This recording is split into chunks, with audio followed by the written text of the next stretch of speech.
But I want to be the best person. I want to be the best teammate. I want to be great for you guys. No offense. But I want to be great for my team. But I love my teammates so much that I will take any hit from them. Good, bad, ugly. I'm going to go out there and I'm going to try to be the best. I get y'all saying best player in the world. That's great. It looks great. This is beautiful. This is just great. Caitlin Clark officially overtakes A'ja Wilson in the MVP race. That's right. You heard it. Caitlin Clark is #1 on the MVP board as the Las Vegas Aces have started to falter a little bit. They have dropped in the standings, which means Caitlin Clark and the Indiana Fever now have a better record than the Las Vegas Aces, and the stats are already comparable. Caitlin Clark has completely shaken up A'ja Wilson's hold on the WNBA MVP conversation, and the entire league is beginning to pay attention. A'ja Wilson had controlled the MVP discussion for months, but Caitlin Clark has dramatically changed the narrative in a way that is becoming impossible to overlook. With the Indiana Fever now climbing ahead of the Las Vegas Aces in the standings, Clark has gained one crucial advantage that could reshape the entire race: winning. This is no longer simply about scoring numbers or assist totals. Caitlin Clark is influencing every part of the game, leading Indiana, making her teammates better, and completely changing the direction of the MVP conversation. A'ja Wilson may have started the season sitting firmly on top, but Caitlin Clark now appears to be making a serious claim for the crown. The most watched game on Ion TV ever for the WNBA. Okay? 2.2 peak audience record viewership. Take a look at this here. This was Paige Bueckers versus Caitlin Clark. Okay, it averaged 1.62 million viewers and it peaked at 2.2, the most ever for Ion in the WNBA. Caitlin Clark is literally the face of women's sports. Caitlin Clark and Paige Bueckers just delivered a huge rating statement, with the matchup reportedly averaging 1.62 million viewers and reaching a peak of 2.2 million, making it one of the most watched WNBA broadcasts ever. But this story goes beyond television numbers. A'ja Wilson has the ability to take over a basketball game with her dominance, while Caitlin Clark can control a game and simultaneously bring millions of viewers along with her. That growing difference is becoming an important part of the MVP conversation. Clark also has another major advantage right now: winning. According to the source, she is averaging roughly 22 points, 8 assists, and 4 rebounds per game, while Indiana sits at 24-12 and third place in the standings. Clark doesn't have to dominate every possession by scoring. She can stretch defenses with deep three-pointers, manipulate opposing schemes with precise passing, force multiple defenders to collapse, and create open opportunities for teammates such as Kelsey Mitchell and Aaliyah Boston. That's what separates her MVP case from A'ja Wilson's. Wilson's dominance comes through physical strength, elite scoring, rebounding, and two-way defense. Clark impacts games through offensive control, playmaking, spacing, and her ability to influence everything happening on the floor. Over a recent 12-game stretch, Clark reportedly recorded 313 points and 110 assists, while A'ja Wilson posted 319 points, 40 assists, and 114 rebounds. A'ja Wilson's production is remarkable, but Clark's 110 assists highlight a completely different kind of impact. She isn't simply finishing plays, she is creating them.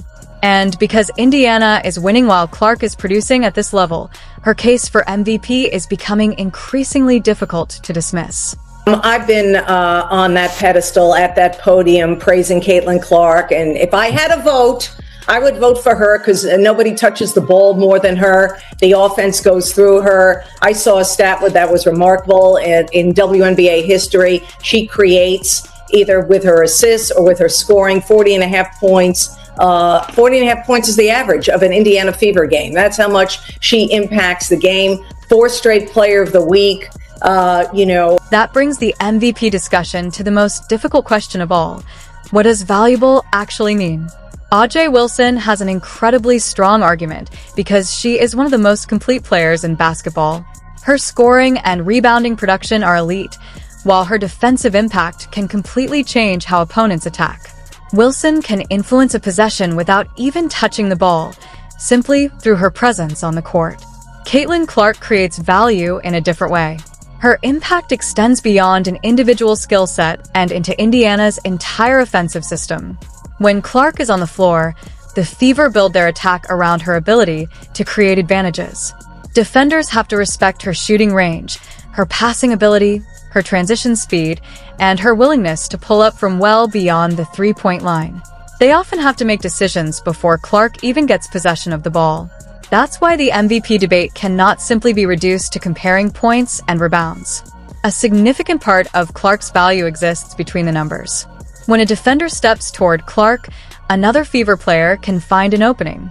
If a defender refuses to close out, Clark can punish them with a three-pointer. If a second defender comes over, Clark can turn that attention into a passing opportunity. Even teams attempting to slow down her transition game may have to compromise their offensive balance to do it. All of those adjustments are consequences of Clark being on the floor, and that's exactly why her supporters believe she deserves serious consideration for MVP. The source also points to Clark's Player of the Week recognition and her growing partnership with Kelsey Mitchell. That relationship is important because Clark isn't carrying Indiana completely on her own. Mitchell benefits from Clark's playmaking, while Clark benefits from Mitchell's ability to knock down shots. The Fever benefit from both of them working together. That chemistry makes Indiana far more dangerous than a team depending entirely on one superstar. There is also a major psychological factor surrounding Clark. She entered the WNBA with enormous expectations, and almost everything she did became a national talking point. Every mistake was used by critics as evidence against the hype, while every spectacular performance created another debate about whether the attention surrounding her was deserved. But the conversation has now evolved. It's no longer about whether Caitlin Clark belongs in the WNBA or whether she deserves the attention she's receiving. The question has become whether she is currently the most valuable player in the league. That's an entirely different level of pressure. And Wnba Wilson is arguably the perfect player to stand opposite Clark in that debate. Wilson represents proven, established excellence, while Clark represents rapidly expanding influence and an increasingly powerful impact on the entire league. Valuable in there. It's not most stats, per player. It's most valuable player. And I know Jason and Caroline, we have this conversation all the time. We do this in other sports, don't we too? The meaning of valuable, the meaning of production. And also, winning plays a part. Winning plays a part. Now that Caitlin Clark has surpassed A'ja Wilson and the Indiana Fever have surpassed the Aces in the standings, oh, this is a whole nother conversation now. It's a whole nother conversation now because best believe the MVP race goes beyond the court, with Caitlin Clark impacting ratings, business, fans, and winning. Her matchup with Paige Bueckers reportedly averaged 1.62 million viewers and peaked at 2.2 million. Wnba Wilson's case is built on elite basketball dominance, while Clark combines production with massive influence. If Clark keeps leading Indiana near the top while producing at an elite level, her MVP argument becomes harder to ignore.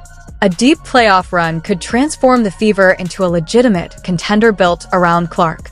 If Clark finishes ahead of Wilson while maintaining elite numbers and record-breaking ratings, should she win MVP, or does Wilson remain the favorite?